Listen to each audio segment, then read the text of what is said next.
বিশ্বকাপের মঞ্চে অধিনায়ক হিসেবে যা করতে পারেনি ক্রিস গেইল বা বাবর আজম, তাই করে দেখালেন হ্যারি ব্রুক। পাল্লেকেলের মাঠে বিধ্বংসী এক সেঞ্চুরিতে পাকিস্তানকে বিদায়ের প্রান্তে ঠেলে দিয়ে সেমিফাইনালের টিকিট নিশ্চিত করল ডিফেন্ডিং চ্যাম্পিয়নরা। 165 রানের লক্ষ্য তাড়া করতে নেমে পাওয়ার প্লেতেই রীতিমতো কাঁপছিল ইংল্যান্ডের dressing room. Phil Salt, Jos Buttler ও জ্যাকব বেথেল মাত্র 35 রানে বিদায় নিলে ম্যাচ পুরোপুরি পাকিস্তানের নিয়ন্ত্রণে চলে আসে। 3 নম্বরে নেমে সব চাপ নিজের কাঁধে তুলে নেন অধিনায়ক হ্যারি ব্রুক। মাত্র 27 বলে 50 করে পাল্টা আক্রমণে পাকিস্তানি বোলারদের দিশেহারা করে দেন এই ব্যাটার।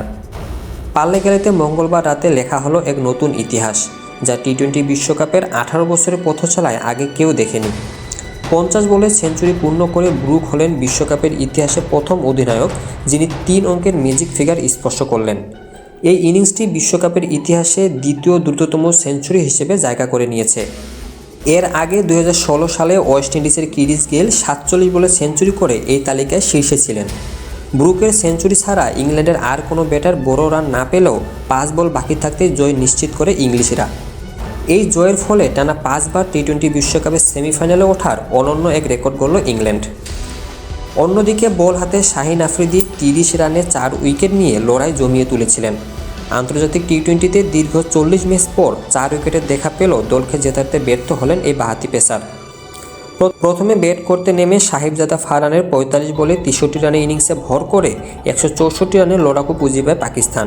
টুর্নামেন্টে 283 রান করে ফারহান এখন পর্যন্ত সর্বোচ্চ রান সংগ্রহ হলেও সতীর্থদের থেকে পাননি যোগ্য সমর্থন।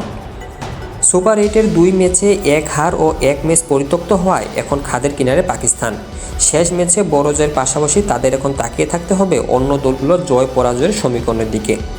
হ্যারি ব্রুক এই সেঞ্চুরির মাধ্যমে বাটলার ও মালানের পর তৃতীয় ইংলিশ ক্রিকেটার হিসেবে 3 ফরম্যাটেই সেঞ্চুরির অভিজাত ক্লাবে প্রবেশ করলেন। তার এমন ফর্ম সেমিফাইনাল আগে ইংল্যান্ডকে টুর্নামেন্টের সবচেয়ে ভয়ঙ্কর দলে পরিণত করেছে। বিপরীতে পাকিস্তানের টানা ব্যর্থতা দলের কৌশল ও মিডল অর্ডার নিয়ে বড় প্রশ্ন তুলে দিচ্ছে। চির প্রতিদ্বন্দ্বীদের কাছে টানা হার এবং বিশ্বকাপের গ্রুপ পর্ব থেকে বিদায়ের সংখ্যা সমর্থকদের মধ্যে তীব্র ক্ষোভের জন্ম দিয়েছে। সব মিলিয়ে পাল্লেকেলেতে ব্রুক ঝরে উড়ে গেছে পাকিস্তান আর নতুন রেকর্ডের নাম লিখেছে 3 লায়নরা। আপনাদের কি মনে হয়, পাকিস্তান কি পারবে অলৌকিক কিছু ঘটিয়ে সেমিফাইনালে উঠতে?